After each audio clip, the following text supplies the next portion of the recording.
y ponemos en claro las unidades que vamos a estar viendo, ¿sí? Ahí les muestro.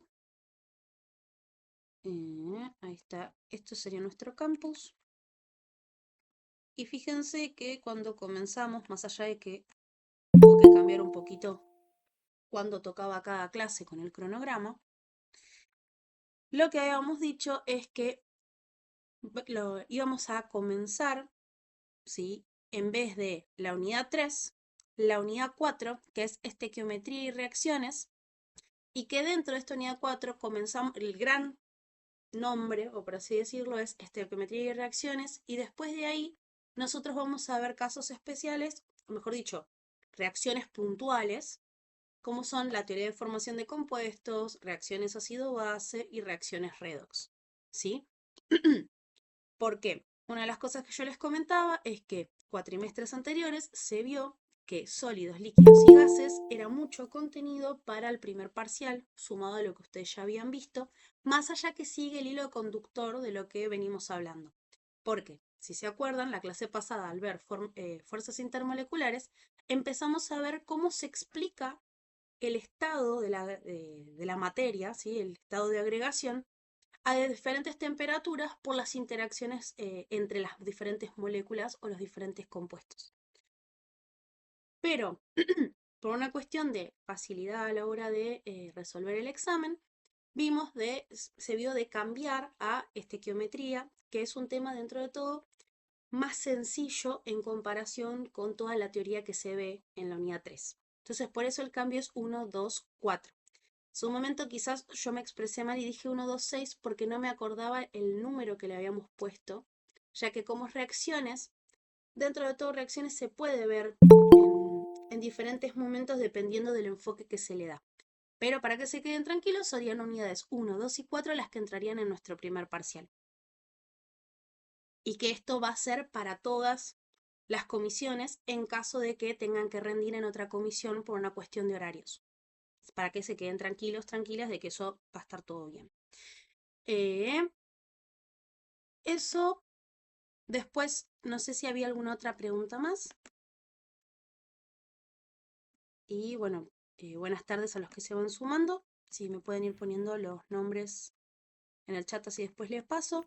Sí, por una consulta que surgió, perdón, termino esta idea.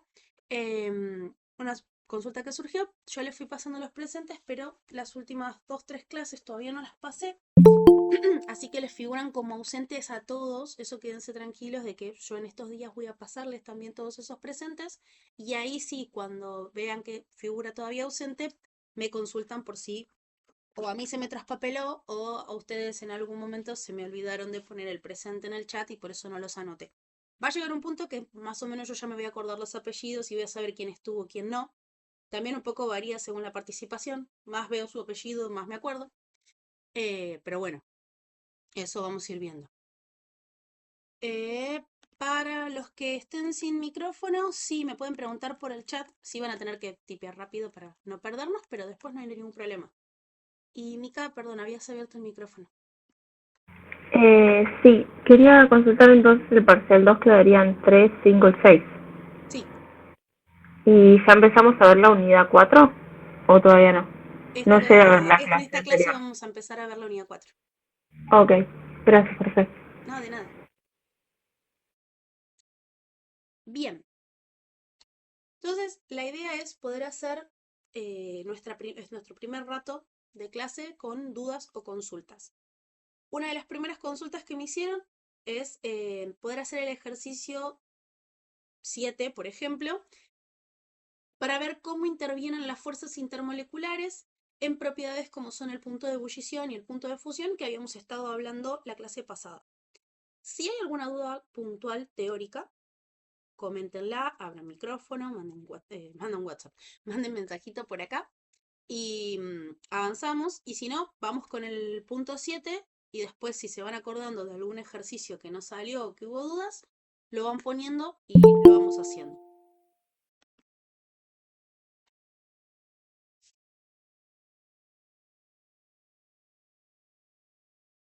Ya te vi. Bueno. llegó el momento de las dudas que va a contestar el gato, claramente. Bien, entonces, ejercicio 7. Profe, ¿el 7 es el adicional?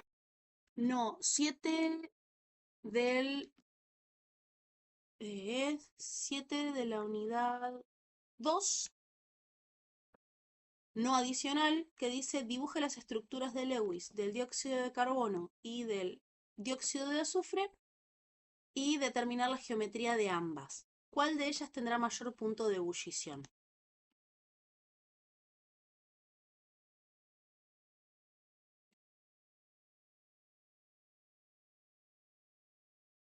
Ahí estamos.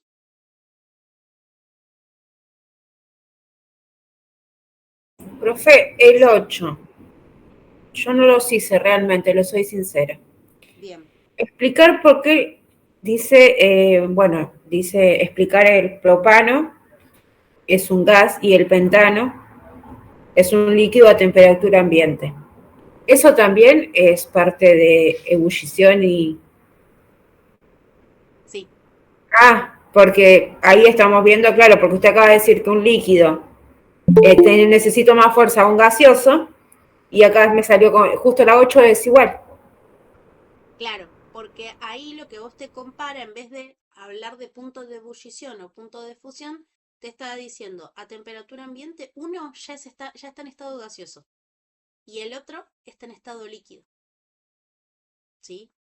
Entonces, ¿cómo van a ser esas fuerzas de interacción para que con la misma energía uno ya pasó el estado gaseoso y el otro está todavía en estado líquido? Necesita que le sigan entregando energía para pasar el estado gaseoso. Eso contestamos, porque usted recién acaba de decir que cuanto más fuerza era para pasarlo de un líquido al gaseoso. Entonces va a necesitar más fuerza el líquido.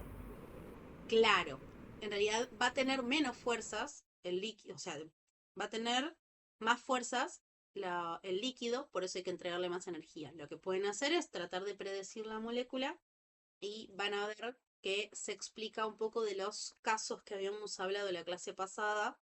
Pero bueno, si llegamos, hacemos el 8 y les muestro a qué se refiere.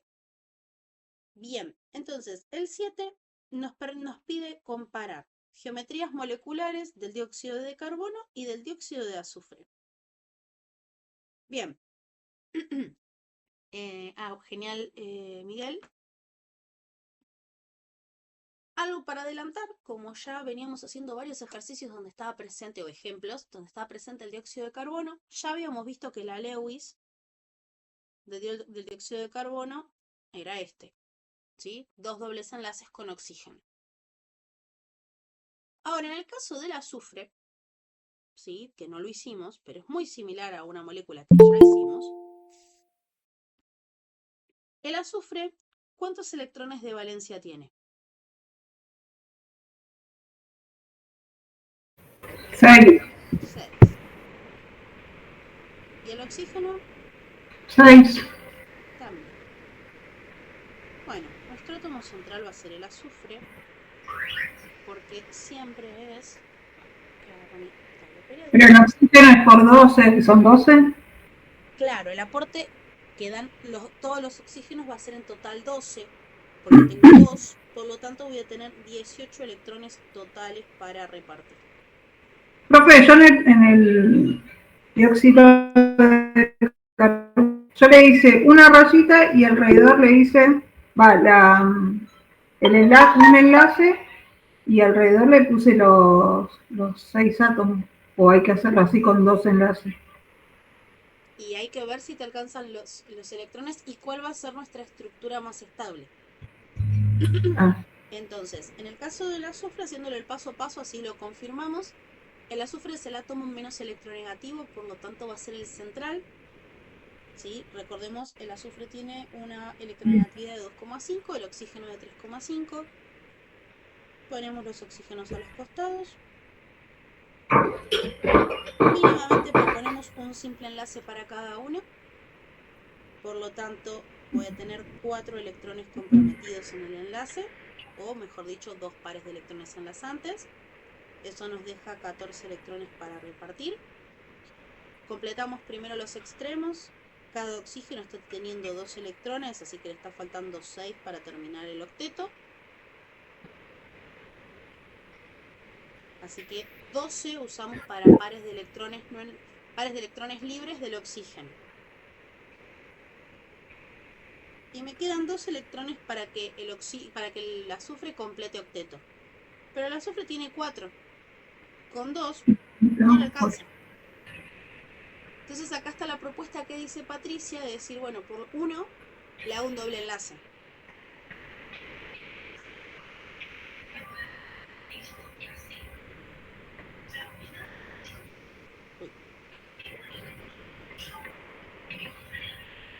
En ese caso, lo que voy a estar haciendo es usando 6 electrones como pares enlazantes,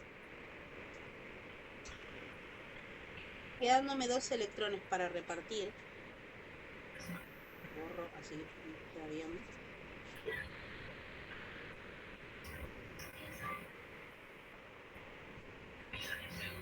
Completamos este oxígeno, ya tiene 4, por lo tanto va a necesitar 4 electrones para completar el octeto. Le quedan 8 electrones. A este oxígeno le van a faltar 6. 2, 4, 6. Y ahora sí mi azufre tiene 6 y con 2 le va a alcanzar para completar el octeto. ¿Sí? Y por esa razón nos queda... Bueno, acá créanme que es un 0. Entonces la estructura de Lewis o fórmula de Lewis que me queda para el dióxido de azufre es la que vemos acá. Podríamos probar con 2 dobles enlaces, hacerlo de las cargas formales y fijarnos un poco cuán más estable va a ser esta estructura, pero como no es a lo que nosotros queremos enfocarnos en este punto, la vamos a dejar así. La voy a hacer más chiquitita acá, así podemos continuar con esto. Entonces, ¿se puede poner doble enlace o no? ¿cómo? ¿Se puede poner doble enlace de cada lado? Si son oxígeno los dos y Podemos probar la tiene... estructura de 2 dobles enlaces, ¿sí? ¿Querés más pizza, mijito? Ahí voy admitiendo gente. Por ejemplo, si proponemos... ¿Cómo? Si le pone doble enlace, como dijo la compañera, ya el azufre va a superar los 8, ¿no? Tendríamos que ver si supera o no en la forma en que distribuimos los electrones. Aumento un poquito el volumen porque hay algunos que no lo sé. 2, 4, 6, 8. No, pero ahí sería. Sí, también da 8. Porque tendría 4 de cada lado. Tenemos 18 electrones totales para repartir. Nuestro átomo Sí. central es el azufre. Entonces, en la otra propuesta de Patricia son 2 dobles enlaces. Eso implica 8 electrones distribuidos. ¿Sí? Quedan 12. Profe, pero nos cambiaría la geometría. Exacto, por eso tenemos que ver cuál es la más estable, porque no solo va a ser la más estable en cantidad de electrones, sino también en estructura, en geometría. Entonces, Está bien. 8 electrones que ya puse en los enlaces hace que me queden 10 electrones. Al oxígeno le faltan 4 para completar el octeto. Me quedan 6.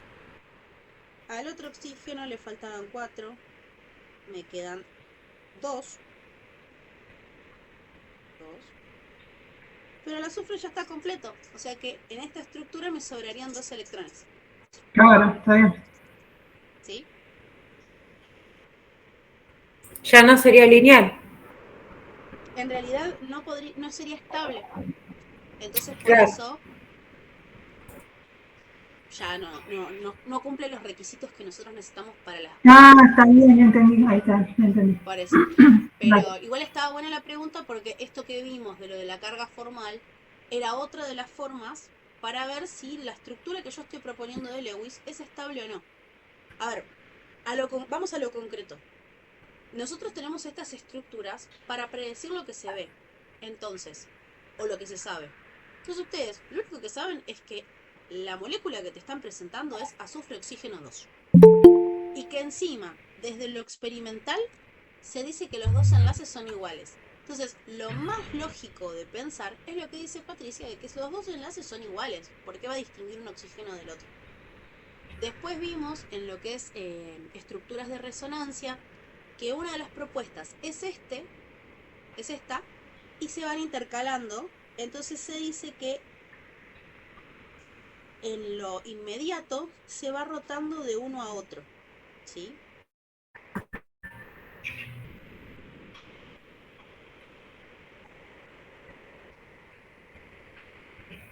Entonces esto se le llama estructuras de resonancia. Y por eso experimentalmente la molécula se ve como que los dos enlaces son iguales. Pero si no, lo lógico es pensar lo que decía Patricia, los dos enlaces son iguales. Bien. A ver. Sí, ya lo habíamos dicho que vamos a hacer ejercicios modelo antes del parcial. Tranquis.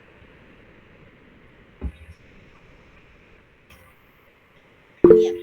Entonces, con esto... Pero- Sí, Dijo estructura ¿de qué dijo? de Está bien. resonancia. Ok.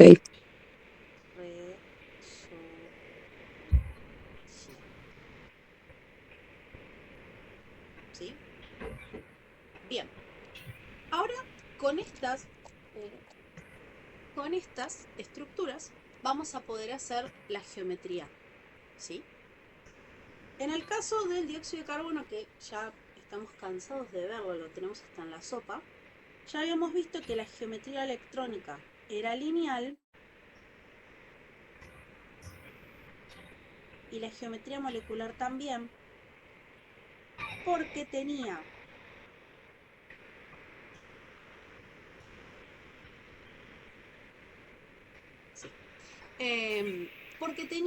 ¿sí? Dos dominios electrónicos y que los dos dominios electrónicos se correspondían con pares de electrones enlazados. Más allá de que sea un doble enlace, en ambos casos son dos pares de electrones que están enlazados a cada lado. Entonces ya sabemos que es una geometría lineal.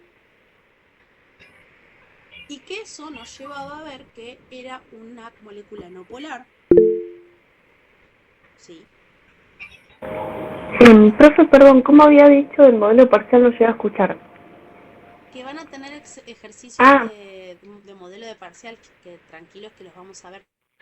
Ah, ok, gracias. De nada.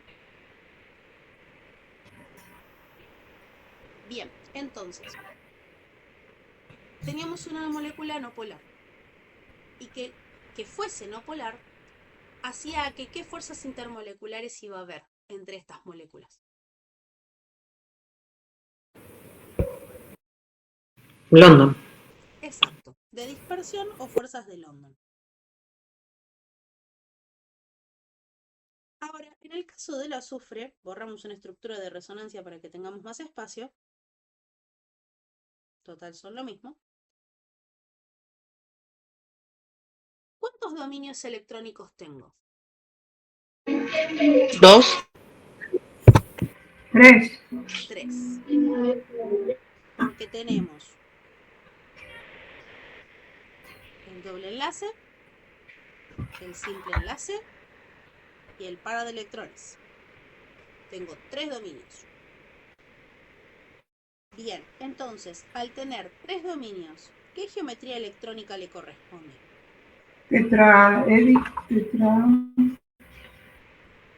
Angular. Geometría electrónica, ¿eh? Tetraédrica.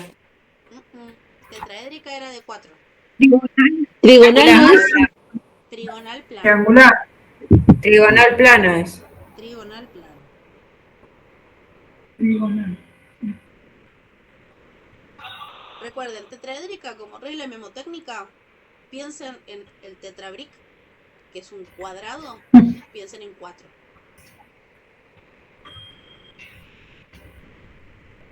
Y fíjense que 3 es trigonal. Sí, sí. 3.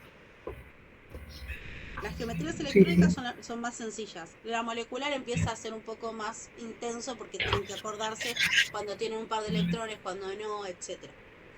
Bueno, y ahora la geometría molecular. Como tengo de los tres dominios, uno es un par Profe, de... ¿y qué es? ¿Cómo? Bipiramidal trigonal. ¿Eso? ¿Cómo? Bipiramidal trigonal. Trigonal plana es esta. Ah, ¿y qué es piramidal? Bipiramidal trigonal es el que tiene 5 enlaces. Sí. 5, sí. Ah, Y el de 6. enlace 5 dominios. Sí, Profe, sí. una pregunta. ¿No es trigonal angular? Trigonal plana primero y ahora en geometría molecular sí es angular. Ah, ok. Porque recuerden que geometría electrónica es tener en cuenta todos los dominios, pares de electrones enlazantes y no enlazantes. En la molecular cobra sentido cuál es cuál. Entonces, en el caso de la geometría molecular, como tenemos dos dominios El azufre tiene enlazantes dos, ¿no? Ah, sí. y un solo dominio no enlazante, ahí sí va a quedar angular. Entonces, la molecular es la angular o doblada, que pueden encontrar en bibliografía. Y que habíamos visto en la aplicación que yo les había dado, que en la aplicación lo que ustedes van a poder ver ¿Qué es tal? solamente la... Ahí debería... No sé, capaz que fue algo de la señal. Ahí lo ven. Disculpe, profe, dice Brisa que se le fue y si la podía aceptar. No sé si ya está. No me figura que me esté pidiendo para aceptarlo, debe estar acá. Sí, sí, ya está, profe. Fue hoy, Ah, antes de... ahí está. Bien. Esto, espérenme que lo borro.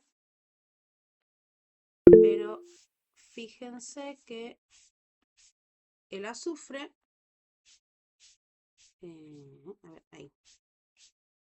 Sí, la grabación no se cortó nomás la clase, o sea, la videollamada. La grabación se mantiene. Bien, entonces fíjense ahí cómo queda angular o doblada en el caso de el azufre, el dióxido de azufre. Ahí acepto a los que habrán salido pensando que fue su conexión.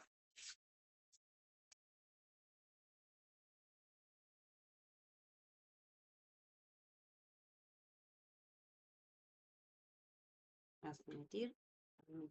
Listo. Bien. Entonces, fíjense cómo tenemos un dióxido de azufre y un dióxido de carbono, ¿sí? Cómo pasamos de una molécula lineal a una angular, porque tienen dos pares. Uno tiene dos dominios y el otro tiene tres, pero de los cuales esos tres, uno es un par de electrones sin enlazar, ¿sí?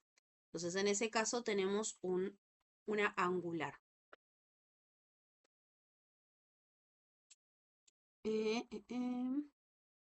Bien. Y ahí les vuelvo a compartir el ejercicio que estábamos haciendo. Entonces, ahora con estas geometrías del dióxido de azufre, ¿Era polar, profe? podemos predecir la polaridad, que en este caso, muy similar a lo que ocurría con el agua, ¿sí? Por eso les decía que era parecido, porque tenemos una forma angular. Va a quedar, ¿sí? Como vimos en el programa, ¿sí? Con nuestro par de electrones, entonces queda angular. Y las electronegatividades nos van a llevar, ¿sí? desde el menos electronegativo al más electronegativo. Entonces va el módulo del momento dipolar, va a ser para abajo haciendo un momento polar. Un momento dipolar, mejor dicho. Profe, ¿no faltaría un enlace ¿Dónde? en el oxígeno con el azufre? O yo flashe cualquiera. Uno es un doble Por la... enlace, que está acá, Sí. y uno es un simple enlace. Ah, ¿y por qué cuando lo dibujó en 3D parecía que eran dos? Es ¿O verdad. yo vi mal? No, está bien. Sí, en la predicción Sí, del en el dibujo pone dibujo con doble marcaba eso. enlace. Sí. Después me voy a fijar por qué le pusieron el doble enlace, pero en realidad, por eso les decía, hay algunos que, por ejemplo, habíamos visto que uno de los casos de poder extender octeto, el azufre creo que está adentro, por eso puede ser otra estructura posible. Después lo veo ese caso y de última se los subo de por qué podría ser doble enlace. De igual forma, fíjense que queda angular. Pero estaba bien la pregunta. Bien, entonces, como es polar, ¿qué fuerzas intermoleculares tiene posibles?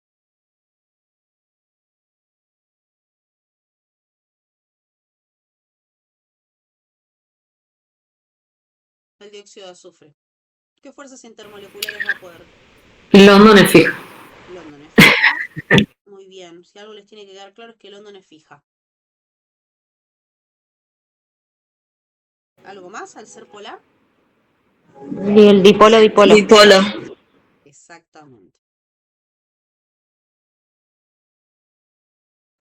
¿Puede puente de hidrógeno? No. No. No. Muy bien, no puede. Perfecto. Entonces, teniendo esto, ¿cuál creen que va a tener un mayor punto de ebullición?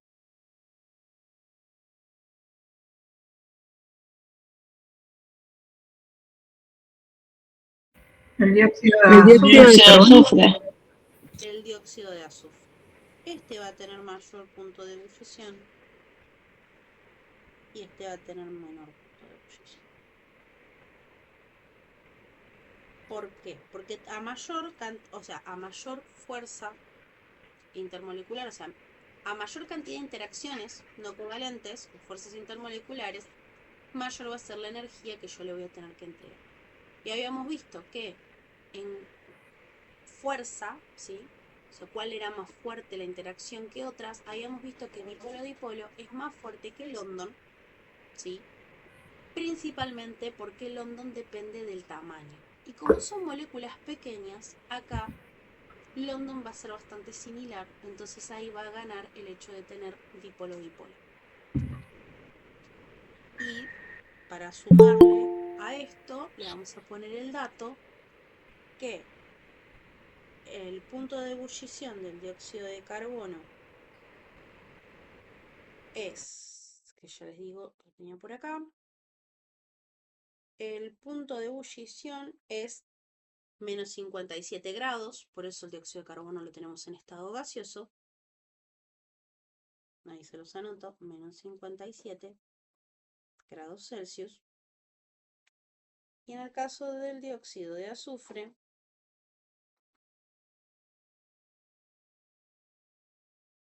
igual el 57 me quedó feito. Termoquímica, no. El punto de ebullición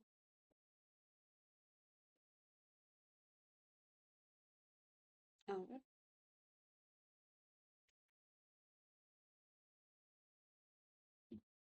A ver, ¿qué pasó acá?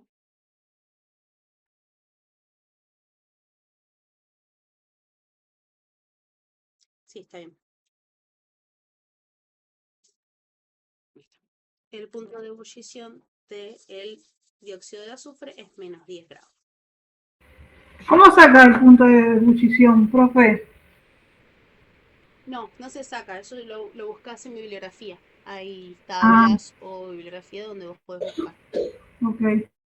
Entonces, fíjense que a menos 57 puede variar un poco el negativo, pero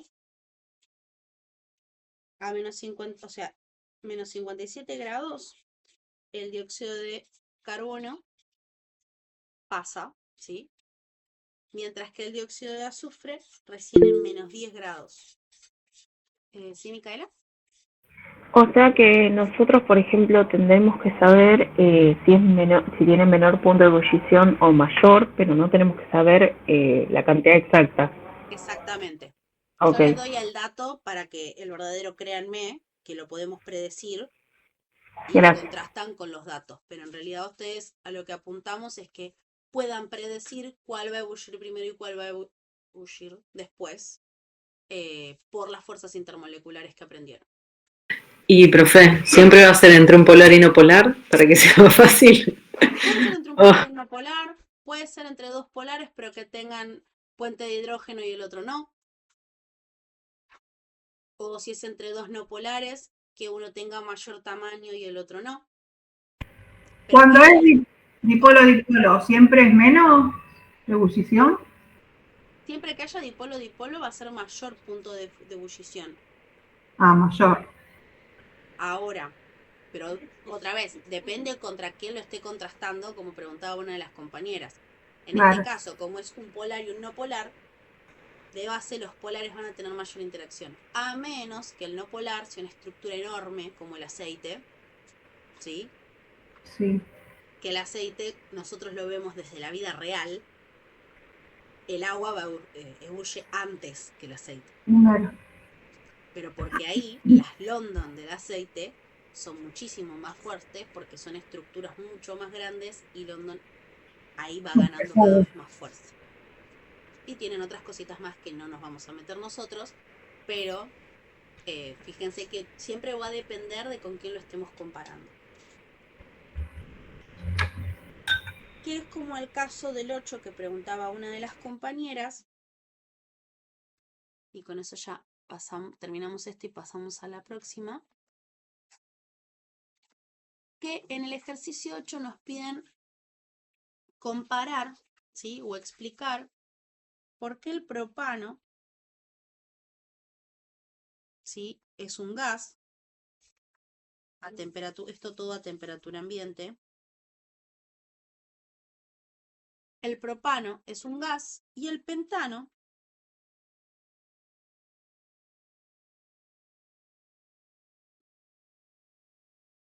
es un líquido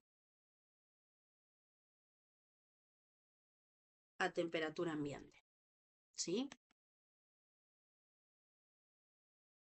Entonces, algo que nosotros habíamos visto en London era que a mayor tamaño, a mayor peso molecular, más fuerza va a tener London, ¿sí?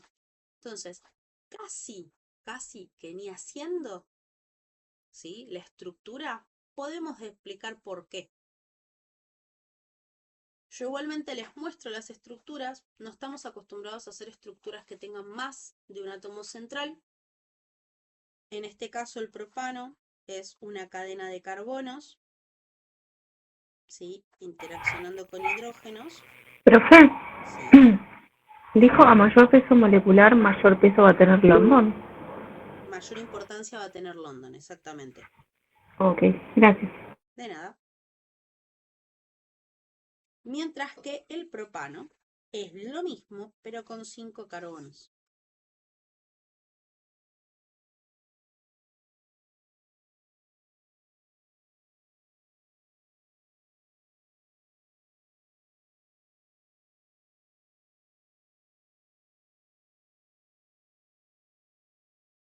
Entonces, así, con la estructura que ustedes ven, ni mirando la estructura, la geometría molecular, ni la geometría electrónica, ¿les parece que son polares o no polares? No polares. No polares. Porque fíjense que las diferencias de electronegatividad son 0,4 y que no importa cuál carbono nosotros nos estemos ubicando, todos los Las flechas van a tirar a hidrógenos, o sea que se van a anular. Entonces, estas dos son estructuras no polares. Por lo tanto, la única fuerza intermolecular entre estas dos, ¿cuál va a ser? El pentano, profesor. No, las fuerzas intermoleculares, ¿cuáles van a ser? Ah, London nomás. Muy bien, va a ser London. O fuerzas de dispersión. Por lo tanto, yo les voy a remarcar fuerzas de dispersión, porque ya veo que agarran la teoría y dicen, pero la profe no nos enseñó fuerzas de dispersión. Dispersión era con... Sí, pero dijo que London estaba en todos lados, profe. Claro, pero fuerza de dispersión es el sinónimo. Entonces, lo que yo no quiero es que después van a la teoría y dicen dispersión, la profe no nos la dio. Bien, entonces, London o fuerzas de dispersión. O fuerzas de dispersión de London, sería el nombre y el apellido más o menos. Bien, entonces, como esta va a ser la única fuerza que hay, ahí entramos en el detalle que habíamos visto en las diapositivas, que son los criterios que cuando hay más fuerza, cuándo pesa más London, ¿sí? O cuándo va a cobrar más fuerza esta interacción. Ya habíamos visto que a mayor peso molecular, mayor fuerza va a tener. Y también, cuanto más expuesta, ¿sí? Cuanto mayor área superficial tenga mi molécula, mayor fuerza de London va a haber. ¿Por qué? Porque como dijimos, las fuerzas de dispersión lo que permiten es generar unos polos transitorios. Entonces, y que esos polos transitorios ocurrían al interaccionar una molécula con la otra. Entonces, cuanto más superficie de contacto tenga mi molécula, más chances tiene de chocarse con algo, ¿sí? Con otra molécula. Entonces, ese choque va a ser esa interacción que permita hacer ese dipolo transitorio. Entonces, a mayor espacio que ocupe mi molécula, más fuerzas de London va a tener. Entonces, con 3 carbonos ocuparía este espacio y con un pentano ocupo más espacio. Entonces, el pentano va a tener mayor interacción, por lo tanto voy a tener que entregarle más energía para pasar de un estado al otro. Por eso se explica que a temperatura ambiente el propano sea un gas y el pentano sea un líquido, porque necesita más energía para poder pasar al estado gaseoso. ¿Se entendió?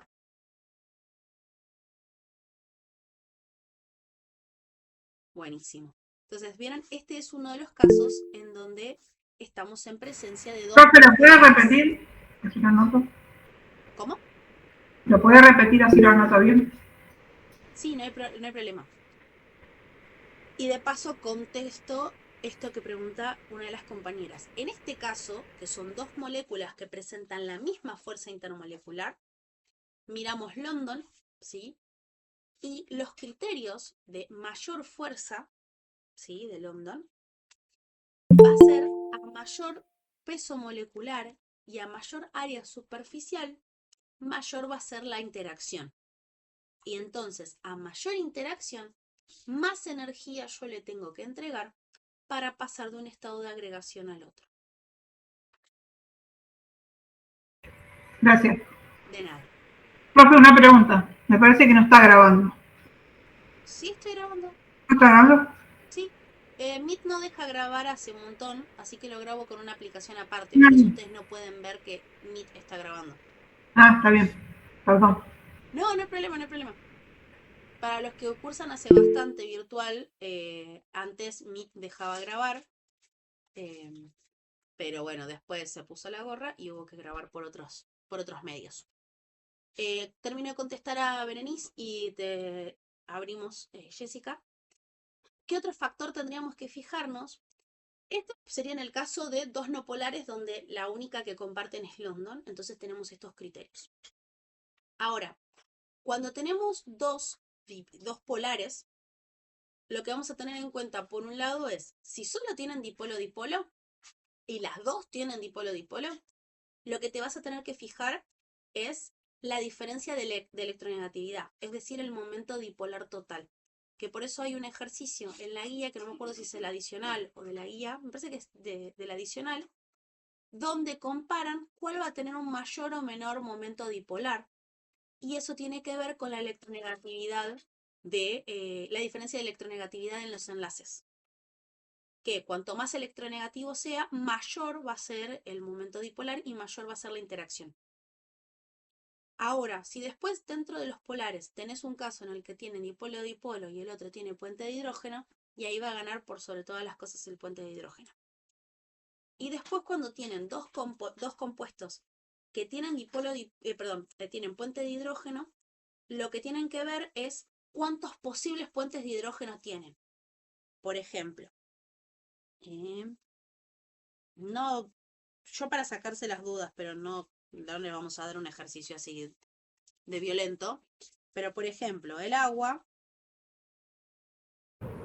Esperemos, profesora. ahí está, el agua, ¿sí? Tiene London, tiene dipolo-dipolo, tiene puente de hidrógeno, ¿sí?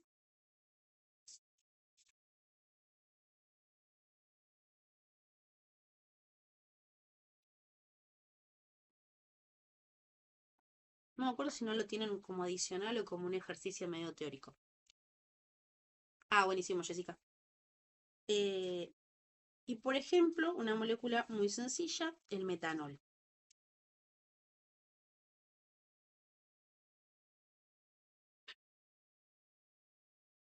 ¿Sí? Tiene 1, 2, 3.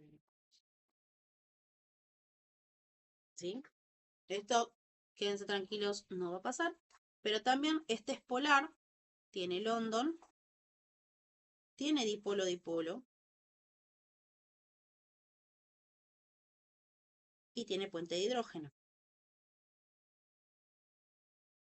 Pero el agua tiene un oxígeno y 2 hidrógenos posibles para interaccionar por puente de hidrógeno. ¿Sí? Que se llama aceptores y dadores de puente de hidrógeno. Mientras que acá solo tengo un oxígeno y un hidrógeno. Entonces, como tengo menos posibilidades de puente de hidrógeno, este va a tener más interacciones que el etanol. Y si se fijan, el metanol, perdón. Y si se fijan, yo la del etanol me la acuerdo de memoria, pero la del metanol no, así que se la busco.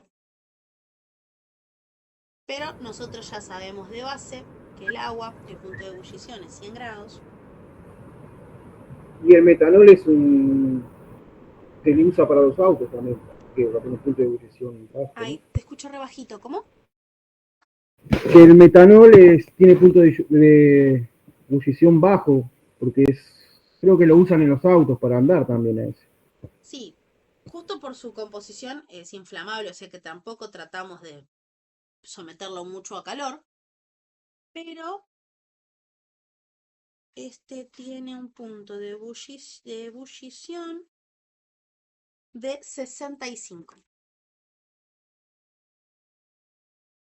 Entonces, fíjense, hay una cierta diferencia, no podríamos decir si muy grosero o no, pero fíjense que el agua, al tener una chance más, tiene un mayor punto de ebullición que el otro. ¿Sí? Entonces, fíjense cómo van cambiando. Creo que ahí ya nos estarían todos los ejemplos de posibles combinaciones de interacciones. Y quizás Ahí también, perdón, profe, ahí también es medio confuso porque tiene los hidrógenos del otro lado, que esos no generan puente. pero no generan puente porque Claro. sí tienen que estar unidos a un átomo electronegativo como es el flúor, nitrógeno u oxígeno. Claro. Entonces esa es como bastante sutil la diferencia. Es que fíjense que es un hidrógeno y cómo cambia la Claro. temperatura. Sí. Bien, a la pregunta, no, al revés. London va a estar siempre. Ahora, dipolo-dipolo va a arrancar desde el momento, vamos a hacer como una tablita. Teníamos igual una tabla resumen, pero la hacemos un poco más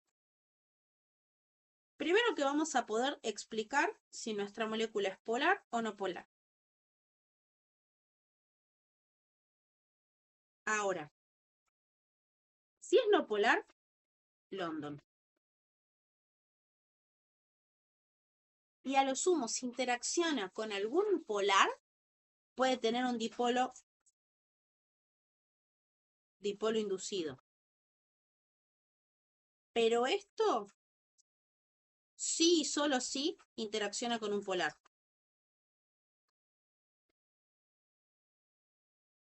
Ahora, en el caso de polar, va a tener London, ¿sí? Porque todo tiene este tipo de fuerza de interacción, porque se puede hacer esta dispersión. Y va a tener, por ser polar, dipolo-dipolo.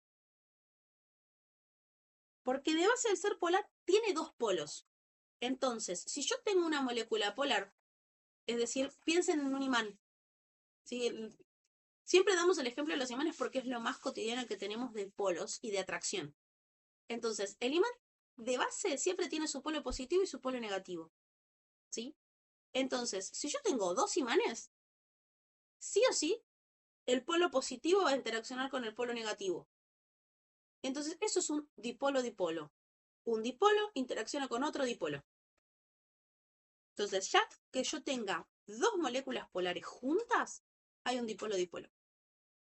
Ahora, como caso especial, si tengo flúoro unido a hidrógeno, oxígeno unido a hidrógeno, nitrógeno unido a hidrógeno, puedo tener puente de hidrógeno.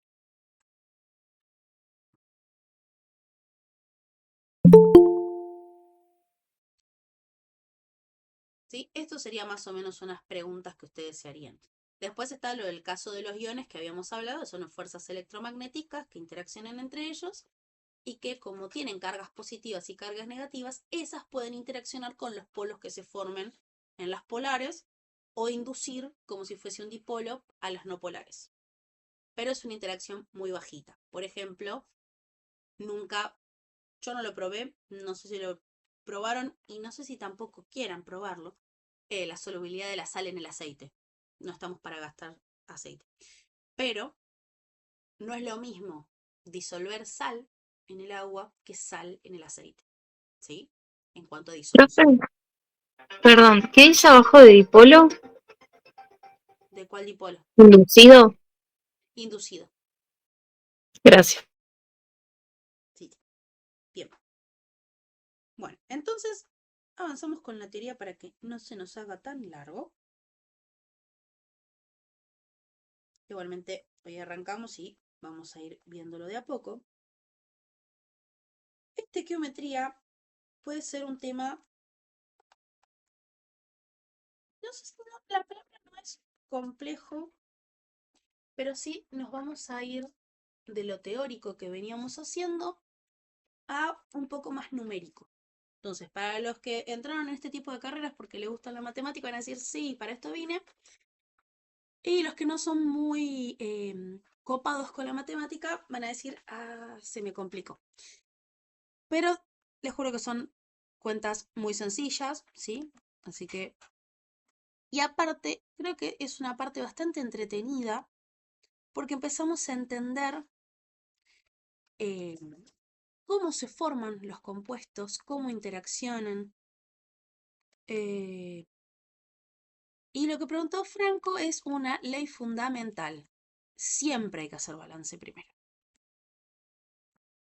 Pero para los que todavía no vieron estequiometría, para no adelantarnos, lo vamos a ver un poquito más adelante en la teoría. Bien, ahí les comparto. Uy, ahí. A ver si se convirtió. Sí. Bien. Entonces, comenzamos con esta primera parte que es estequiometría y reacciones. Donde estequiometría lo que va a hacer es el estudio de las relaciones de masas en química. Si nos vamos al principio, ¿sí?, de su formación en química en esta carrera, les presentamos a la química, cualquiera de los profesores les hemos presentado a la química como esa ciencia que estudia la materia en su composición, propiedades y transformaciones. Y que transformaciones hasta el día de la fecha si no cursaron química general e inorgánica anteriormente, no se presentaron con las transformaciones. ¿Sí? Entonces, esto de las relaciones de masas en química se refiere a cómo se mantiene o se conserva la masa en las reacciones químicas. Antoine Lavoisier en 1789 lo que él propone es que establecer como axioma indiscutible, es decir, algo que no puede cambiar en todas las operaciones del arte y de la naturaleza, que nada se crea, sino que existe una cantidad igual de materia antes y después del experimento. ¿Sí? Y que de este principio depende todo el arte de realizar experimentos químicos. Entonces, él lo que dice es, cuando yo estoy analizando una reacción, lo que tengo que tener en claro es que todo lo que entra a mi reacción sale cambiado quizás en su identidad, pero la cantidad de materia se mantiene en un principio y en un final. Y eso es lo que nosotros necesitamos para entender cómo suceden las reacciones, ¿sí? Más que nada en el verdadero cuánto necesito para obtener una determinada cantidad. Entonces vamos a las ecuaciones químicas, que van a ser representaciones concisas, ¿sí?, de estas reacciones químicas.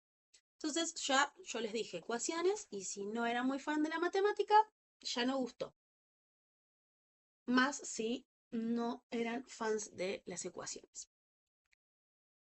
Básicamente las reacciones, lo que vamos a querer expresar en las ecuaciones químicas es lo que yo uso para hacer la reacción, que vamos a denominar como reactivos, y lo que obtengo al final, que vamos a denominar como productos. Entonces, acá podemos ver la reacción química de obtención de agua, y acá lo que ocurre es que dos moléculas de hidrógeno van a interaccionar con una molécula de oxígeno, y esto nos va a dar dos moléculas de agua. Ahora, uno diría, si yo pongo solo una molécula de hidrógeno y un átomo de oxígeno, también puedo obtener un agua. Pero lo que sucede es que en las reacciones químicas lo que también tenemos que tener en cuenta es cómo se encuentran los reactivos en la naturaleza. Y cierta familia de gases en la realidad o en la naturaleza se encuentran en estado diatómico, es decir, unidos de a dos.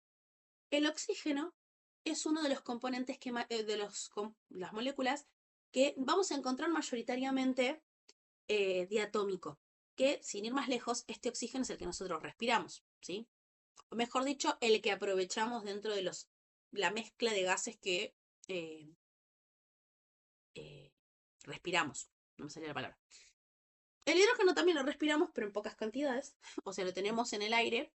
Pero bueno, las mezclas de gases normalmente son diatómicas, principalmente lo que son el grupo de los halógenos, el hidrógeno y el oxígeno.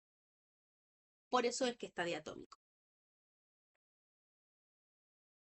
Ahora, ¿qué hay en una ecuación química como para determinar partes? Vamos a hablar de que los reactivos van a aparecer en el lado izquierdo de la ecuación. Los productos van a aparecer en el lado derecho de la ecuación. Los estados de los reactivos y los productos se van a escribir entre paréntesis a la derecha de cada compuesto. Este entre paréntesis G va a ser G para gas, L para líquido, S para sólido y AQ cuando queremos avisar que lo que nosotros estamos usando está en solución acuosa, ¿sí? Entonces tenemos esa cierta cantidad, pero está disuelto en agua. Se insertan coeficientes para equilibrar la ecuación para seguir la ley de conservación de la masa. Y acá es súper importante hacer la distinción. En los apuntes lo pueden poner de esta forma. Por favor, no me lo justifiquen en el parcial de esta otra, porque si no, se complica. Pero los coeficientes van a ser los famosos números grandes que vemos acá. ¿Sí? No confundir con los subíndices, que son los que nos indican indican cuántos átomos hay en la molécula. Entonces, clave entender que los subíndices lo que nos van a estar indicando es cuántos elementos hay de cuántos átomos hay de un determinado elemento en una molécula ya formada, y el coeficiente, ¿sí? O los coeficientes van a ser los que me indiquen cuántas moléculas de ese tipo tengo. Pero, Gracias por la pregunta. no hay problema. Ahí les comparto y seguimos con la teoría. Y para lo que ustedes estaban preguntando, Profe, nosotros la vamos a tener que equilibrar en la ecuación, ¿no?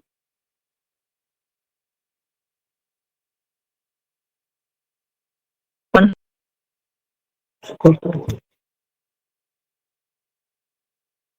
No sé, profe.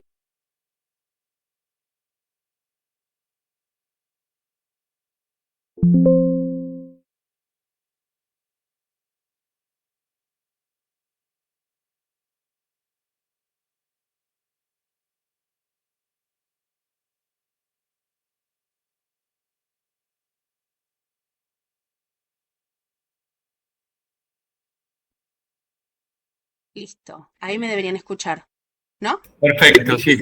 Excelente. Bien. No, hoy está terrible. Bien, entonces, volvemos ahora sí con la parte, ahí les comparto la pantalla. Profe, nosotros vamos a tener que equilibrar la ecuación. Eso te estaba contestando y ahí se me apagó el micrófono. Sí, van a tener que equilibrar la ecuación. Ahora lo vamos a ver cómo se hace para que no se hagan grandes complicaciones, pero ahí lo vamos a hacer. Si llegamos hoy con el tiempo, lo vemos, si no lo vemos en la clase que viene, pero vamos a ver cómo se equilibran. Bien, entonces, volvemos con esto. Estamos acá. Estábamos viendo el tema de los coeficientes, ¿sí? Que eran estos números grandes, y yo lo que les estaba diciendo, que ahí fue cuando se nos desconectó un poquito, es que acá es la parte de la química de las cuales es lo más parecido a lo que es cocina, ¿sí? ¿Por qué? Porque la ecuación química va a ser nuestra receta, ¿sí? La parte de los reactivos van a ser las cosas que yo necesito para hacer la receta, y el producto va a ser, como su nombre lo indica, el producto terminado de mi receta, ¿sí? Y acá, por eso, en la receta, a veces nosotros nos hacemos, y si le pongo esto, y si le pongo aquello, y como hemos visto, muchas veces puede fallar. Bueno, en química puede fallar o hacemos otro compuesto completamente diferente. Entonces, no hay que corrernos muchos de la receta. Por eso, el coeficiente va a ser el famoso, en vez de un paquete de harina, 2 huevos, bueno, acá va a ser un paquete de metano, 2 oxígenos, ¿sí? Entonces, el coeficiente va a cumplir ese rol, ¿sí? Más que nada para recordar eso. Y fíjense que acá podemos hacer esta pequeña cuenta de cuántos átomos de cada cosa tengo a un lado y al otro. Fíjense que se mantienen. Tengo un carbono, 4 hidrógenos, 4 oxígenos. Un carbono, 4 hidrógenos, 4 oxígenos. Entonces, fíjense que se mantienen las cantidades y por ende, si les calculamos las masas, vamos a ver que tenemos la misma cantidad de masa a ambos lados. Ahora, ¿por qué sumamos? Sí. Volviendo a la lámina anterior, Sí. donde dice 4 hidrógenos. Sí. ¿De dónde saca eso? De las cantidades. Porque, claro, de un lado yo veo un carbono, 4 hidrógenos, 4 oxígenos.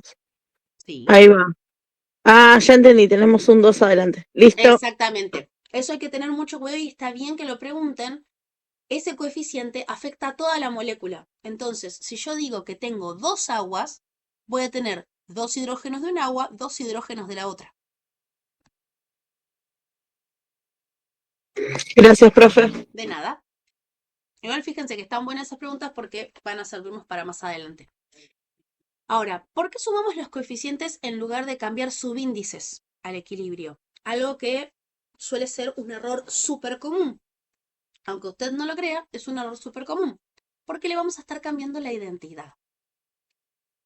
que no es lo que si fuese por una cuestión de que la reacción efectivamente me da eso, perfecto, cambia la identidad porque en la reacción cambió la identidad.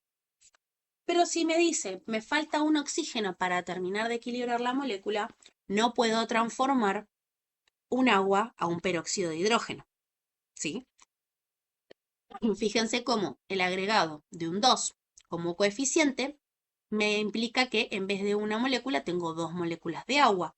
Mientras que acá, si yo cambio los subíndices, le cambio la identidad y pasa de agua a peróxido de hidrógeno. Peróxido de hidrógeno, más conocido como el agua oxigenada, y se fijarán que uno puede tomar el agua, no puede tomar el agua oxigenada. Por favor, no. Bien, entonces tenemos el hidrógeno y el oxígeno pueden producir agua o pueden producir peróxido de hidrógeno, dependiendo de la reacción química que ocurra. Por ejemplo, en este caso, con 2 moléculas de hidrógeno y una molécula de oxígeno puedo armar agua, pero si tengo un solo mol o molécula de hidrógeno y una de oxígeno, voy a tener un peróxido de hidrógeno. Entonces son 2 reacciones diferentes y acá está lo que comentaba uno de los compañeros, que dependiendo de la energía que se entregue, una reacción va a tender más que la otra, ¿sí? Va a haber reacciones que van a ser más, sí, van a ser mucho más comunes que otras dependiendo del entorno donde ocurran. Ahora, en sí, podemos englobar las reacciones en 3 tipos. Reacciones de combinación, reacciones de descomposición y reacciones de combustión. Lo que son las reacciones de Profe, combinación, ¿puede volver a la página anterior? sí, Gracias.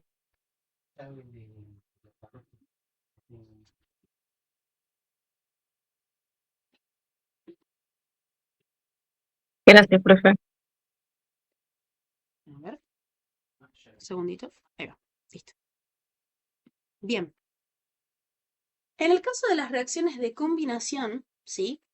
Lo que ocurre es que 2 o más sustancias van a reaccionar para formar un producto, ¿sí? Es decir, 2 se van a juntar, o mínimamente 2 moléculas o compuestos se van a juntar para formar a un compuesto o molécula final. Por ejemplo, esta de combinación es la formación del óxido de magnesio, esta es la formación del amoníaco y esta es la formación del dibromo. Sí, este es un compuesto orgánico, tiene otro nombre más puntual, ¿sí? Pero fíjense que, sí, dibromopropano, no importa. Cuestión que fíjense que son 2 compuestos que se interaccionan para formar uno. También este tipo los pueden encontrar como reacciones de formación, ¿sí? Por eso les decía que uno de los temas que también vamos a ver es la teoría de formación de compuestos. Entonces, fíjense que las reacciones de combinación pueden estar en esto. Ahora, para que esto ocurra, ¿sí? Como vemos en esta imagen, el oxígeno va a tener que interaccionar con el magnesio. Lo que ocurre ahí también es que como es una reacción muy energética, ¿sí? Se puede producir una flama muy intensa cuando reaccionan y luego formar este sólido iónico que en la vida real se ve blanco, como un polvo blanco. Acá lo que ocurre es la explicación de lo que está sucediendo. Este es el metal interaccionando con el oxígeno y el polvo que se forma.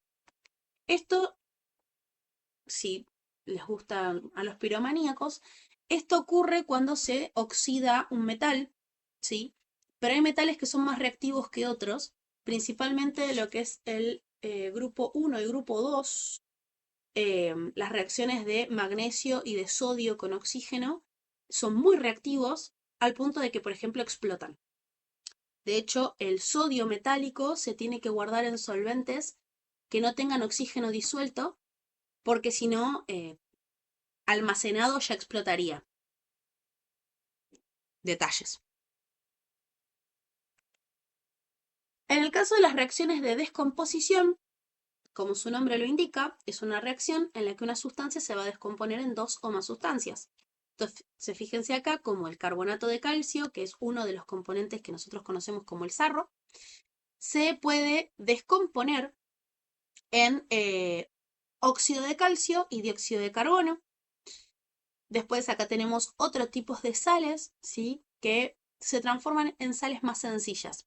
Fíjense que las primeras dos son sales compuestas u oxosales y que se disocian a sales más sencillas y algún gas, ¿sí?, que se libera.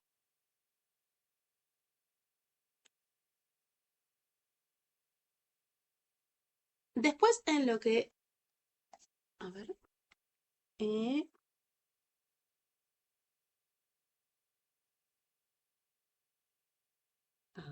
bueno. Bien. Después en lo que respecta a las reacciones de combustión, las reacciones de combustión son generalmente reacciones rápidas que producen una llama. Esas quizás estamos un poco más acostumbrados a verlas, ¿sí?, porque es tan sencillo como cuando prendemos la hornalla o cuando vemos prender el fuego para alguna por ejemplo, la parrilla, ¿sí?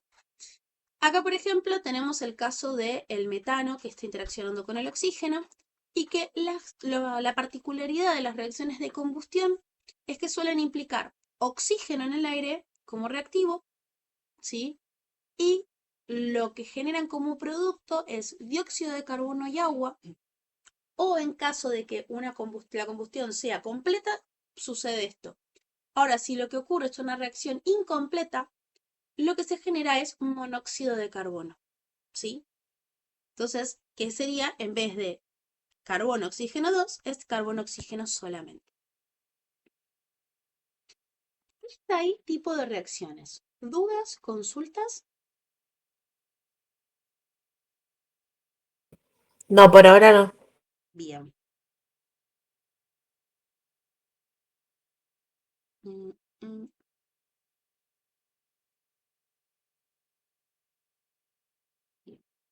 Un segundito.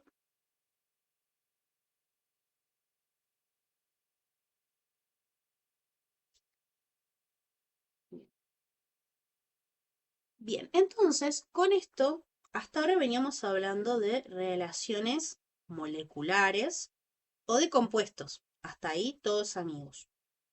El tema es que acá, ¿sí?, podemos verlo desde la escala molecular, porque lo podríamos explicar tranquilamente, pero también hay que tener en cuenta que nosotros, algo que ustedes vieron en Introducción a la Química, es poder ir a la macroescala. ¿Y en la macroescala qué había? ¿Con quién nos encontrábamos? Con los moles. Con los moles, exactamente. Algunos será más amigo o menos amigo de los moles, pero para poder trabajar en la macroescala vamos a tener que trabajar con moles. Y la escala o las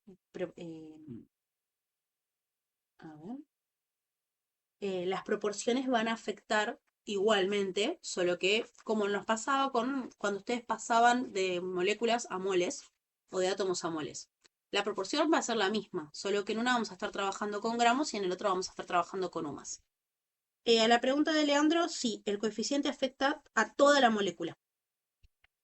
Y Miguel, perdón. Profesora, Sí. ¿se escucha bien ahí? Sí. Nosotros en Introducción a la Química nos dieron UMA y que era otro número que la de Avogadro. ¿Puede ser eso o es así, no? Sí, acá en la tablita que encontré está achicado a dos cifras significativas, pero ustedes el número que habrán visto es 6,022 por 10 a la 23. Y está bien, es el número que vamos a seguir manejando. Ese es el de Avogadro, profesora, pero el de UMA, ¿cuál es? Era, decía 5,02, creo No, que era. 1,661 por 10 a la menos 24, pero eso no va a hacer falta que ustedes hagan la cuenta. Algo que ustedes vieron en introducción y que un poco les comentamos es que más allá de que es engorroso y hay que verlo, a partir de ahí es que ustedes sepan que pueden pasar de UMA a gramos y que por eso podemos pasar a la macroescala. A partir de acá, como nosotros en Química General Inorgánica consideramos que ustedes ya aprendieron eso, no hace falta que me pasen de UMAs a gramos, sino que trabajen en moles. Y sepa que en moles lo que está pasando es que está el número de Avogadro y es esa cantidad de átomos o moléculas que están involucradas, pero que nos importa más que nada la cantidad de moles y la masa que tienen. No es que van a tener una parte de cantidades en química bis en los ejercicios del parcial, sino que nosotros ya vamos a contemplar que ustedes ya lo saben a esto. Así que los que estén un poco más flojos en cantidades en química, cualquier cosa me avisan y les subo algunos ejercicios como para practicar. Profe, ¿cómo dijo que no teníamos que pasar de UMAS a...?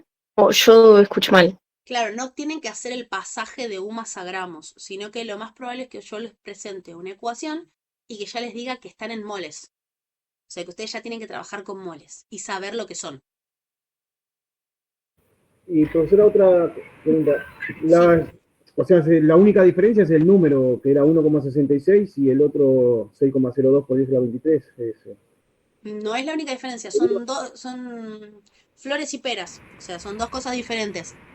O sea que un mol es 6,022 por 10 a la menos 23 átomos. Un mol son 6,0, un mol de un determinado elemento Sí. son 6,022 por 10 a la 23, no menos 23, Ah, átomos de ese elemento. está bien. Y el 1,661 por 10 a la menos 24 es la equivalencia de una UMA a gramos. O sea que una UMA equivale a 1,661 por 10 a la menos 24 gramos. Pero ese no lo vamos a... No lo vamos a necesitar porque no vamos a hacer pasaje de moléculas a moles, sino que vamos a trabajar directamente con los moles. Profe, igual como dijo que un UMA equivale a... 1,661 por 10 a la menos 24 gramos.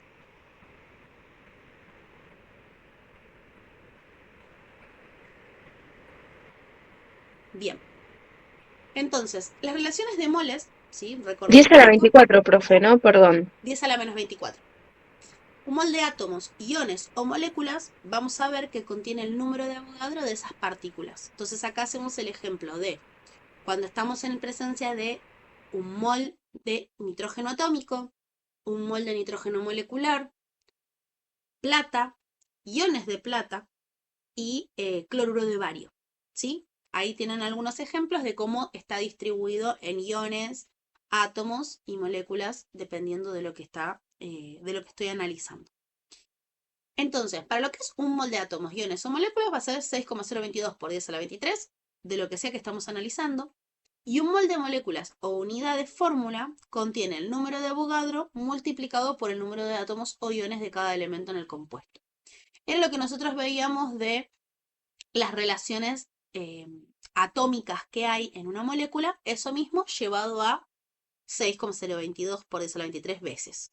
Entonces, eso, el segundo parrafito que yo les digo ahí, es decir, si yo tengo una molécula de 2 nitrógenos, ¿sí? Que es el nitrógeno molecular, cuando yo esté hablando de un mol de nitrógeno molecular, es que yo estoy teniendo 2 veces esa cantidad de átomos de nitrógeno. Nada, esto es más repaso de lo que es cantidades en química. Todo para decirles que las reacciones químicas, si bien se pueden ver desde el punto de vista molecular, la mayoría de las veces las cuentas que uno hace respecto de las reacciones son en moles. Porque, y acá ya pisando el laboratorio, cuando uno va a hacer una reacción química en el laboratorio, va a hacerlo en la macroescala, mayoritariamente. Entonces, tiene que pesar la cantidad que necesita y lo mejor es trabajar con escala molar. Entonces, fíjense que las relaciones se van a mantener iguales. Si 2 moléculas de hidrógeno reaccionan con una molécula de oxígeno para darme 2 moléculas de agua, lo mismo me va a pasar cuando trabaje con 2 moles de hidrógeno, 1 mol de oxígeno, dándome, o deberían darme, 2 moles de agua. ¿Sí? Entonces, eso me va a llevar a que yo pueda trabajar en la macroescala en gramos. Entonces, yo pueda pesar 4 gramos de hidrógeno, 32 gramos de oxígeno y 36 gramos de agua. ¿Sí? Esto igual está en gases, ¿sí? Tiene toda su complejidad, por lo general en vez de trabajar en gramos se trabaja en volumen, ¿sí? Pero eso ya es otro tema. A ver, voy a ver qué me mandaron acá. Sí, no deben haber hablado solamente, los deben haber atosigado con el número de Avogadro. Esto lo ven en la unidad 4, cantidades en química. UMA y gramos, acuérdense que numéricamente era lo mismo, pero lo que cambiaban eran las unidades y que por eso la UMA es para hablar de escala atómica y el gramo es para hablar en escala molar, es decir, lo macro. Ahí, perdón, recién estaba viendo los mensajitos. Y dale, Valeria, no hay problema. Bien. Profe, ¿lo puedo volver a repetir? El UMA es hablar de escala atómica. Sí, el UMA es hablar de escala atómica y el gramo es hablar de escala molar, es decir, en la macroescala. Porque nosotros en el laboratorio, salvo que sea algo muy específico y con mucha plata, no se trabaja molécula por molécula, ¿sí? Sino que por lo general uno trabaja en escala molar. Porque son cosas que puede pesar. Fíjense que ya con 6,022 por 10 a la 23 de esto, recién pudo pesar 32 gramos. Imagínense pesar un oxígeno. ¿Sí? Entonces, a eso se refiere con trabajar en la macroescala. Y un dato aparte, fíjense cómo la sumatoria de las masas se mantiene. Este es el principio de conservación de masa que hablábamos anteriormente. Como usé de reactivos 36 gramos y mi producto efectivamente tiene 36 gramos. Dejo ahí, uy, no, yo no. Dejo ahí los mensajitos, así los veo. Bien, entonces los coeficientes en la ecuación balanceada muestran números relativos de moléculas de reactivos y productos, números relativos de moles de reactivos y productos que pueden convertirse en masa. Los coeficientes están señalados en rojo porque algo que ustedes con lo que se pueden encontrar es que diga H2, O2, agua.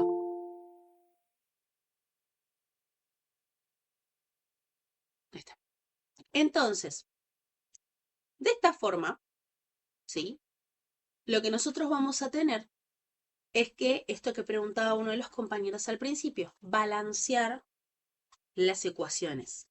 ¿Qué quiere decir? Que yo voy a ver la reacción sin coeficientes y ahí yo me tengo que fijar cuánto voy a necesitar de cada cosa para que a ambos lados me quede la misma cantidad de átomos y la misma cantidad de masa. ¿Sí? A eso se refiere con balancear la ecuación.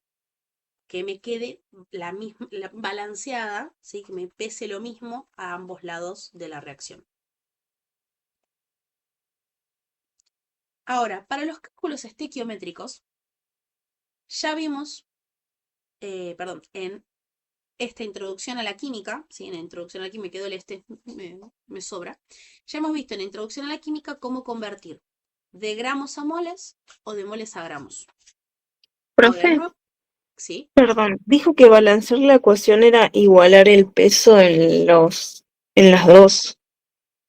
Exacta, es igualar el peso e igualar las cantidades a ambos lados. O sea, no le puedo agregar cualquier cosa. Siempre tiene que ser midiéndome en la ecuación que me dan.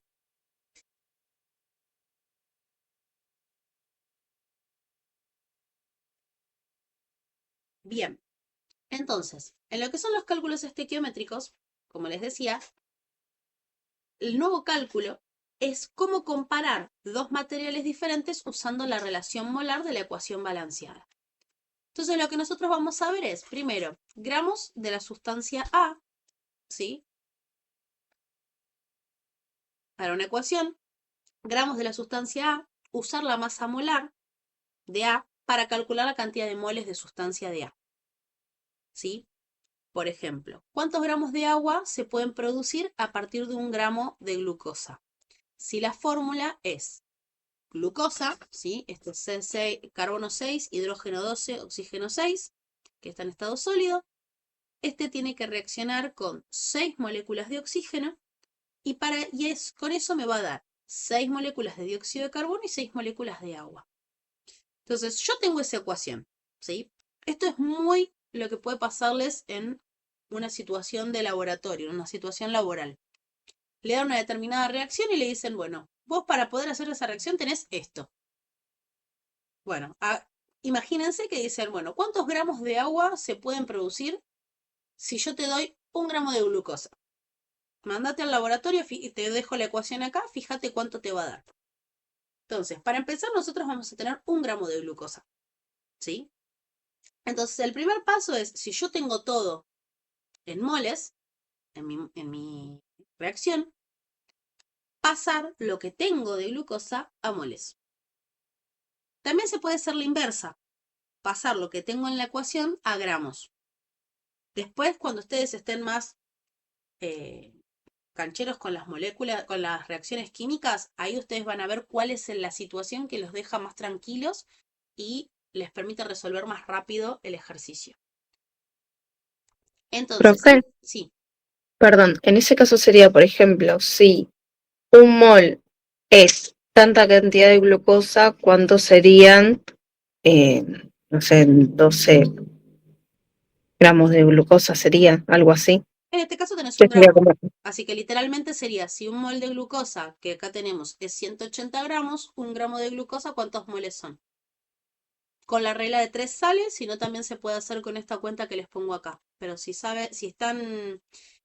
quedaron expertos en regla de 3 simple a partir de introducción, la regla de 3 simple no falla. Siempre y cuando la planteen bien, se puede hacer con regla Y de 3. tener las mismas unidades de cada lado.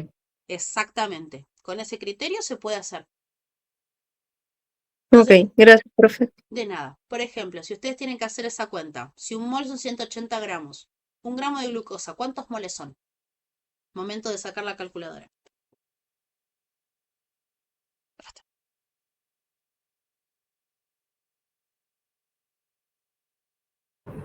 No escuché la pregunta, profe. Que si yo tengo, acá me dice, ¿cuántos gramos de agua se pueden producir a partir de 1 gramo de glucosa? Para empezar, 1 gramo de glucosa es lo que tengo como reactivo. Entonces tengo que pasarlo a moles para poder sacar en proporción. Entonces, ¿cómo pasarían 1 gramo de glucosa a moles? ¿Y cuánto les Hay que daría? sacar el número atómico de la glucosa, entonces, la masa atómica. ¿no? Perfecto. Y la masa atómica ya se las adelanto, es 180. 180, claro. Entonces, un mol de glucosa Sí. son 180 gramos. El 1000, ¿cuánto hay? No. El 1000 gramos, ¿cuánto ¿Por qué hay? 1000? Si es 1 gramo. 1 gramo, perdón. Ahí va.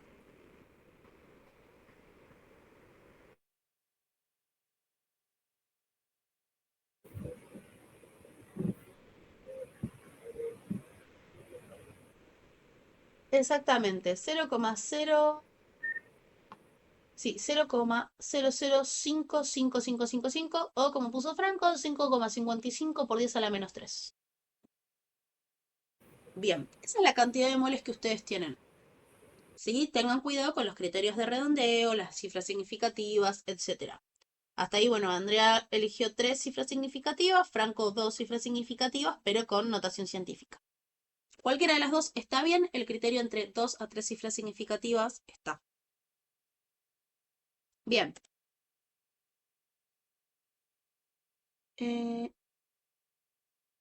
Ahora, una vez obtenido la cantidad de moles, ¿sí? Que acá yo no les estoy dando el resultado, es para que ustedes lo puedan ir siguiendo, el nuevo cálculo consiste en convertir moles de una sustancia en la ecuación en moles de otra sustancia. Entonces, de esta forma, nosotros podemos pasar lo que tengo originalmente a lo que voy a obtener.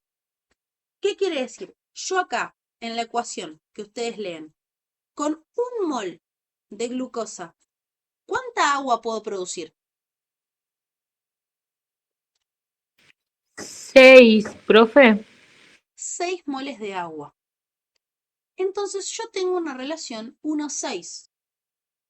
Con los coeficientes puedo decir que por cada 1 mol o molécula de glucosa puedo ¿Vas a producir producir 6 de agua? 6 moles de agua o 6 moléculas de agua. Exactamente. Entonces el paso B, es decir, si yo por cada 1 mol de glucosa formo 6 de agua, con esto que calcule, ¿cuánta agua voy a formar? Ahí es la otra cuenta que tienen que hacer.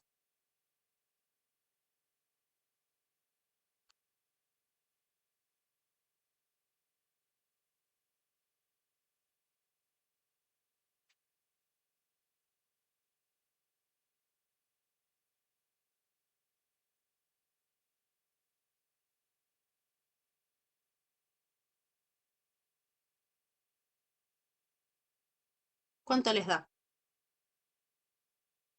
O algunos se perdieron la cuenta.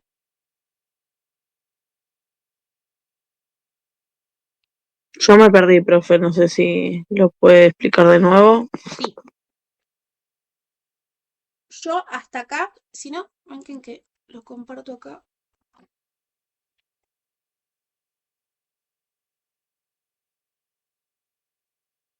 Comparto pantalla con la tablet, así.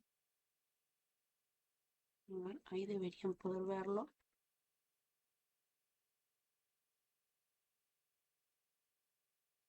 Ahí va, ahí deberían verlo. Bien. Entonces dijimos, nuestra ecuación es C6H12O6 sólido más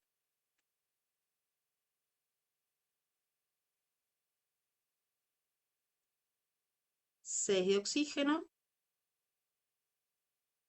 me va a dar 6 dióxidos de carbono. Esto es gaseoso, gaseoso, más 6 de agua y está en estado líquido.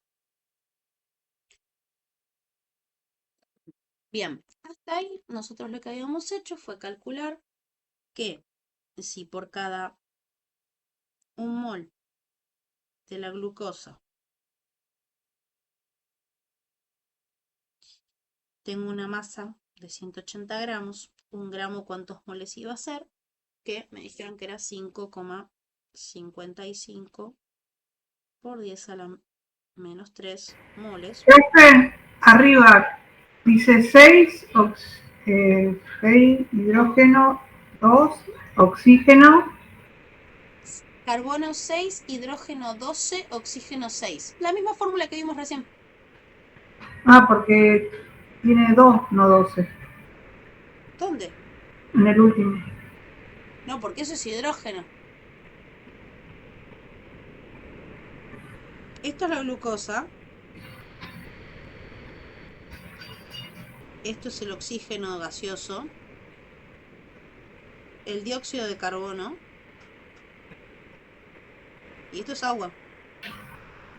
No.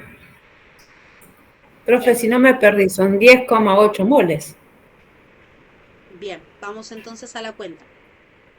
Si por cada 1 mol, imposible que sea 10,8. Si por cada 1 mol de glucosa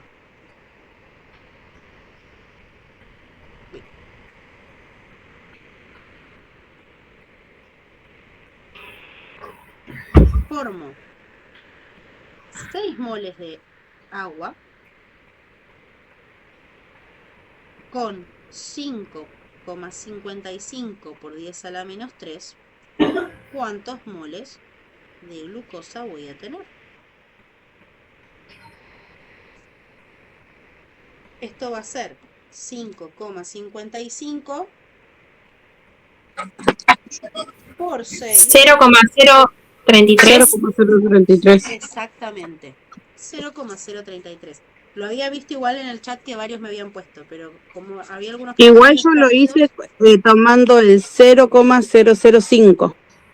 Está perfecto. Es que en realidad es lo mismo. O sea, ahí es lo que yo estoy poniendo. Al tener en cuenta el 5,55 por 10 a la menos 3, estoy teniendo en cuenta que es 0,00555. Nada más. Son algunas cifras significativas más. Por eso la mayoría le debe haber dado entre 0,03 o 0,033. Entonces produzco 0,033 moles de agua. ¿Sí? Pero la pregunta original que me estaban haciendo es, con 1 gramo de glucosa, ¿cuántos gramos obtengo de agua? Entonces, como lo tengo en moles, ¿qué se les ocurre que podemos hacer para obtener el mismo dato pero en gramos? Pasar los moles a gramos. Exactamente. Despejar de número de mol, ¿no? Los gramos. Sí. Si un mol son 180 gramos, 0,033 moles. Ojo, ¿180 gramos de qué era? No, de la glucosa. Ahora nosotros necesitamos del agua. Exactamente. ¿Y cuál es la masa molar Perdón, del agua? profe. No hay problema. 18, profesora, gramos mol. Exactamente, 18 gramos. Entonces, 0,03 o 0,33 moles, ¿cuántos gramos va a ser? Profe, ¿por qué 18? La masa molar del agua. Ah, ok. Gracias. 16 del oxígeno y 2 de los hidrógenos. 0,594 gramos de agua. Les digo. ¿0, cuánto, perdón? Sí, profe, me dio lo mismo, 594. 594. Sí, a los que usamos un poquito más de cifras significativas le va a dar 0,6, así que estamos igual. 0,594, 0,6 gramos de agua. Entonces, esto es un planteo que ustedes tranquilamente se tienen que hacer y son cuentas que ustedes tienen que hacer antes de ir a hacer un experimento al laboratorio. ¿Sí? ¿Por qué? Porque les dan lo que tienen para trabajar, la reacción que van a hacer y cuánto esperan obtener al final de la reacción. Entonces, con todos los datos, ahí recién se van al laboratorio y hacen el experimento. ¿Sí? Esto es lo que sucede en un laboratorio de química. Quizás no con compuestos tan sencillos como glucosa y agua, pero sí con diferentes compuestos, cada vez un poco más elaborados, pero que siguen este mismo esquema. ¿Qué tengo? ¿A qué responde? ¿Cuánto obtengo?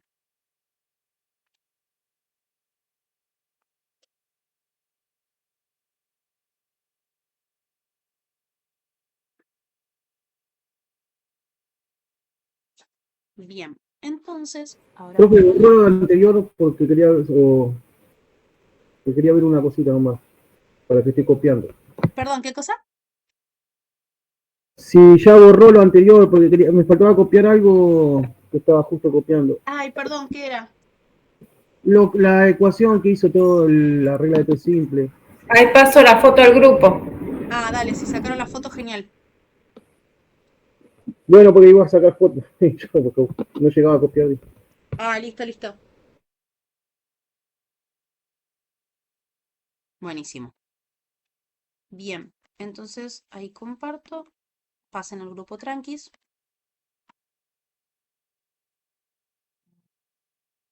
Bien, ahí me llegó a mí. Así Igual que... está en la guía, profe. Está en la guía. Claro, 0,600 gramos de H2O. Sí, creo que él igual se refería a los pasajes de la regla de 3, que así como está hecha la cuenta es lo mismo, pero quizás no se cuesta darse cuenta que es lo mismo. Matemáticamente es lo mismo, pero no se ve como una regla de 3 que a veces resulta más amigable a la vista. Bien.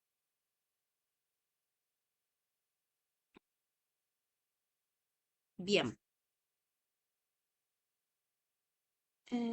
A ver, ahí ya se compartió. Profe, a mí lo que me cuesta un poco capaz es entender lo que me está pidiendo el enunciado y como que empezar a partir de ahí. Como que ver qué es lo que tengo que hacer. Bien. Acá nos abatatamos con cuentas, pero miremos la pregunta. ¿Cuántos gramos de agua se pueden producir a partir de 1 gramo de glucosa? Entonces, ¿qué necesito averiguar? Los gramos del agua. Perfecto. Bien, esa es mi pregunta. Yo tengo, todas las cuentas que haga tienen que llevarme a responder eso, gramos de agua. Ahora, ¿cómo lo averiguo? ¿Qué dato tengo que relacione glucosa con agua?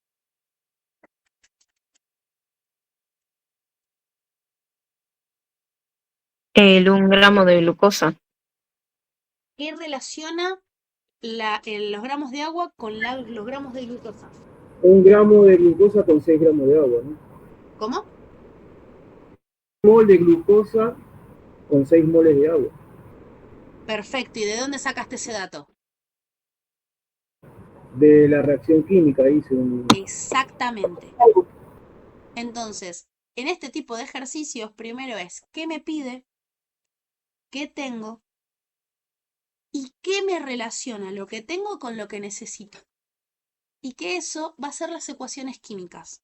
Entonces, acá ya la tenemos balanceada, pero lo primero que tienen que hacer en este tipo de ejercicios, si se tuviesen que hacer una listita, es balancear la ecuación,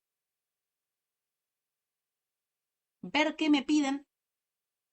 En realidad, primero fijarme si está balanceada, porque a veces ya está balanceada y quieren balancearlo ya balanceado. Entonces, primero me fijo si está balanceada. Una vez confirmado que esté o que yo ya la haya balanceado, me fijo cuántos de agua, qué es lo que me piden, qué es lo que tengo, y extraigo de la ecuación la info que necesito. Entonces, acá como dijo el compañero, yo necesito saber cuántos gramos de agua puedo producir a partir de una X cantidad de glucosa, y la relación que yo tengo es que por cada 1 mol de glucosa consigo 6 moles de agua. Mi problema a resolver es que yo tengo las cosas en gramos y el dato que me dan para resolverlo lo tengo en moles. Entonces ahí yo me fijo, o ir pasando a moles lo que yo tengo en gramos, o ir pasando a gramos lo que yo tengo en moles. Después ustedes se fijan qué les resulta más fácil. Porque otra Profe, opción, ¿puede volver a repetir los pasos? Fijarse si está balanceada la ecuación, balancearla si es necesario y qué más. ver qué me preguntan, ver qué tengo para responder,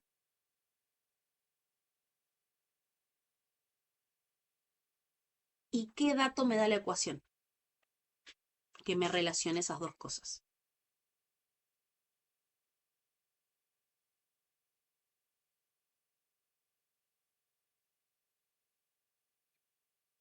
Y con la aclaración de trabajar con las mismas unidades.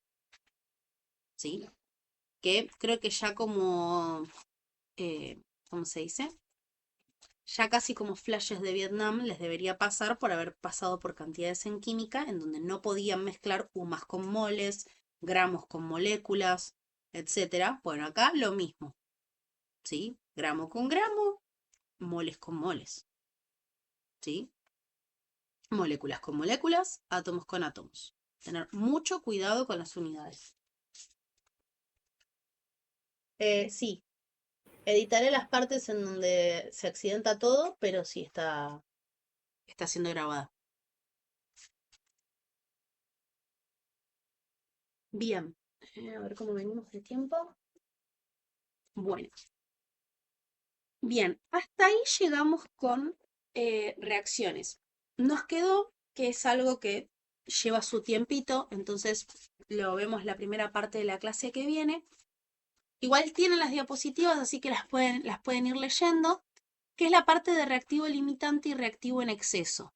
Cuando la realidad se encuentra con nuestras hermosas reacciones todas balanceadas, bonitas y preciosas. ¿Sí? ¿Qué es lo que sucede normalmente en la vida cotidiana laboral? ¿Sí? Que es, yo voy a tener a disposición una determinada cantidad de mis productos. Perdón, de mis reactivos. Entonces yo de ahí tengo que ver con lo que tengo, cuánto es el máximo que voy a poder producir y quién me va a limitar ese tipo de reacción.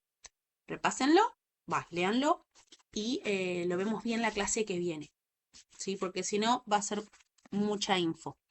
Tienen un ejemplo ameno con un ejemplo de sanguchito, así que yo creo que ahí va a andar bien. Ahí está.